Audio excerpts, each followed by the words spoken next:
A bright 17-year-old, police say, was murdered at the hands of this man. Now tonight, Nabra Hassanan's family is another step closer to justice as we learn more about what she endured.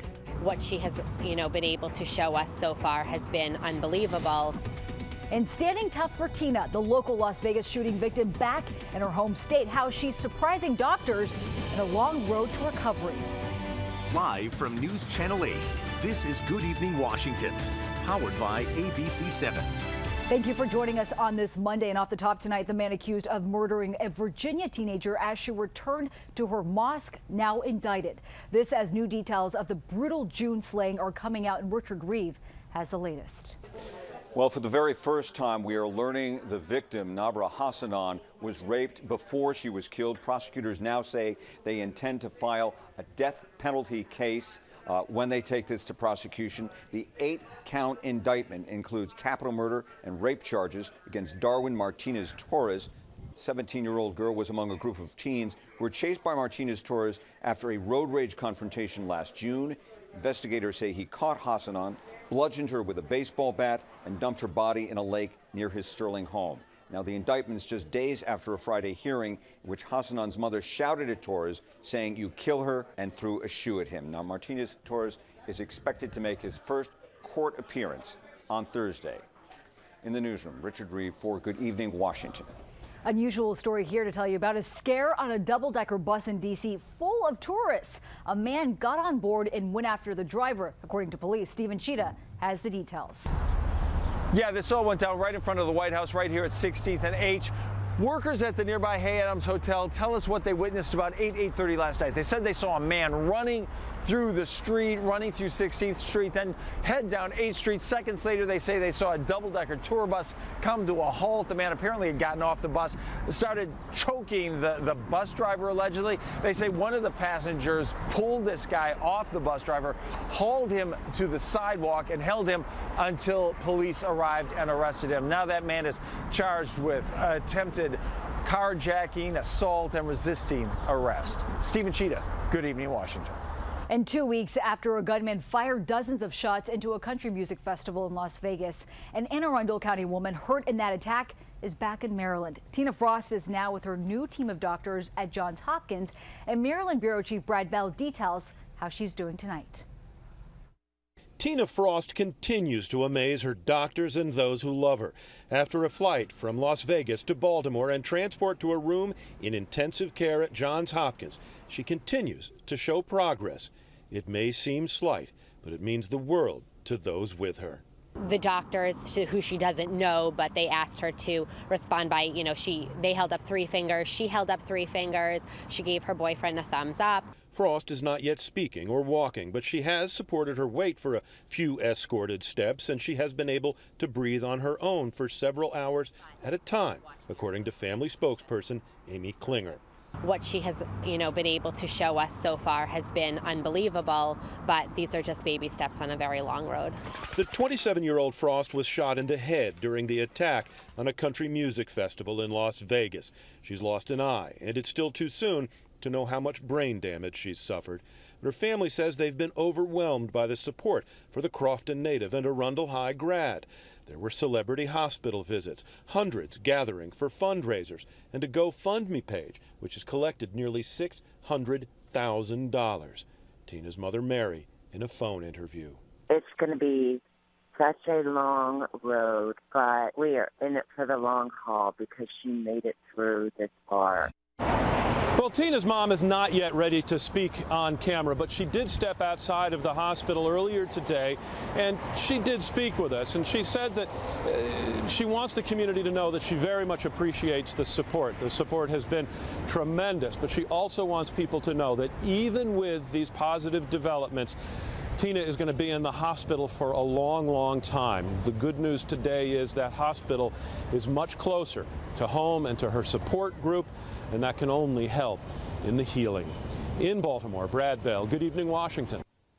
Meantime, hospitals in Las Vegas, they are still treating dozens of victims. About 45 people remain in 4 of the city's hospitals. That is out of the more than 500 people who were injured. In total, 58 people were killed. Some of those hospitals are waiving all treatment costs for those victims. And memorials and tributes to the victims are still growing at the site of the shooting. We are learning they will now be preserved in a museum. Next month, crosses honoring each of the victims will be taken to the Clark County Museum, and the county commissioner says this will memorialize the strength of that community. And switching gears closer to home, we are just looking at turning into a really pretty evening, though it is going to be a chilly one. Right now you can see those clear skies from Hagerstown, some nice colors in the sky as well, but across a lot of the area we are looking at temperatures that are working their way into the 50s. Right now for us out of Reagan National, that temperature hanging around 61 degrees, but with the sun setting just about a half an hour ago, we're looking for those numbers to start to tumble pretty quickly. A lot of us hanging in this green color here, which is mid 50s to right around 60 degrees, 54 in Winchester. Warrenton, we're at 54, near 61 for Quantico and DC, but by tomorrow morning, those numbers are going to be in the 30s and 40s. Throughout the rest of the evening, those temperatures drop for us to around 9 o'clock. We're close to 52 in DC. And again, as you get farther outside of town, those numbers get cooler, and that happens a little bit faster. So as we work our way throughout tomorrow morning, notice where we have all of our blue counties, Loudoun, northern Montgomery County, parts of Howard, Frederick, Fauquier, and everywhere to the west, that is a frost advisory in effect. Closer to downtown, things don't get quite as cool. But make sure you're ready to bundle up tomorrow morning. We'll talk about when we warm back up. We're in the mid 70s not too long from now. All that in just about 10 minutes. All right, Josh, thank you. Meantime, the intense effort to knock down a series of deadly and destructive wildfires in California is making headway. As 15 fires burned tonight, tens of thousands more people have been allowed to return to their neighborhoods, many of them returning to significant damage and in some cases rubble. As Karen Kaifa explains, firefighters hope rain in the forecast this week will help them. There are 11,000 firefighters on the ground in California right now, battling more than a dozen deadly wildfires. You're going to continue to see CAL FIRE presence, fire crew presence for a while. They're not going to depart today. They're not going to depart tomorrow. We've got a long road ahead of us. Fires that have burned more than 200,000 acres, destroying thousands of homes and businesses statewide. We still have extremely dry conditions out there, very low humidities. There still is the chance that we could have some small fires come out of the fire. Tens of thousands are still under mandatory evacuation orders, but for those who have been allowed to return, the stories are both devastating. We're trying to find which house was ours. And miraculous. Izzy's here. Izzy! Once we found her, we took her straight to a vet and had her completely checked out. And aside from being covered with soot and ash, she was in perfect health. Meanwhile, officials in both California and Washington say they are making progress. You're seeing those containment levels coming up. Things feel good in our gut as firefighters. We have a lot of people helping government in California and made a lot of progress in the last couple of days. Also in Washington, the Senate is expected to vote this week on a nearly $36.5 billion emergency funding bill that would provide much needed money for the states hard hit recently by both hurricanes and wildfires. In Santa Rosa, California, I'm Karen Kaifa. And overseas now, thousands of firefighters are working tirelessly to extinguish flames in Portugal and Spain. Close to 40 people have died in these wildfires that broke out over the weekend. There are 35 deaths reported so far in Portugal. The remaining 4 lives lost, they are in Spain. 56 people are hurt, several others missing, and those fires continue to grow dangerously close to neighborhoods. This is by far the deadliest year on record for forest blazes in Portugal. And just into the ABC7 newsroom, the Senate has confirmed Khrystene Gingrich's nomination to be U.S. ambassador to the Vatican. President Trump announced back in May he had planned to nominate her. Khrystene Gingrich is the wife of former Republican House Speaker Newt Gingrich.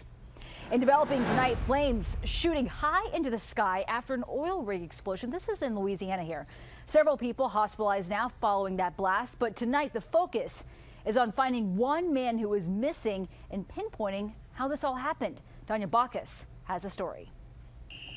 Monday, a desperate search for a missing Louisiana oil worker. The Coast Guard has made contact with that person's family already, so they are notified that we have a current search and rescue mission going. Sunday night, an oil rig explosion in Lake Pontchartrain right outside New Orleans, sending flames shooting into the air, lighting up the nighttime sky. The explosion felt by those living miles away. And the whole entire house shook. Things fell off tables. It sounded like a bomb dropping, basically. It's still popping and flaming away. The rig blew just after 7 p.m. and within minutes, the entire platform was on fire. the whole house lit up with a big orange flash. Flames ripping through the rig in all directions. The blast seriously injuring 7 other workers, 5 of them critically. The 5 that were brought down to the trauma center have blast-type injuries and burns. They are, critical patients at the trauma center. Officials believe cleaning chemicals ignited on the surface of the oil rig platform, causing the blast. The fire on the platform is now out, and there was a major concern about oil leaking into the lake, but officials say there are currently no visible signs of pollution. Danya Backus, ABC News, Los Angeles. We're concerned because it's not absolutely clean, pure water. Toxins lurking in the water, the risks some Puerto Ricans are taking just to have water to drink, bathe, and cook with.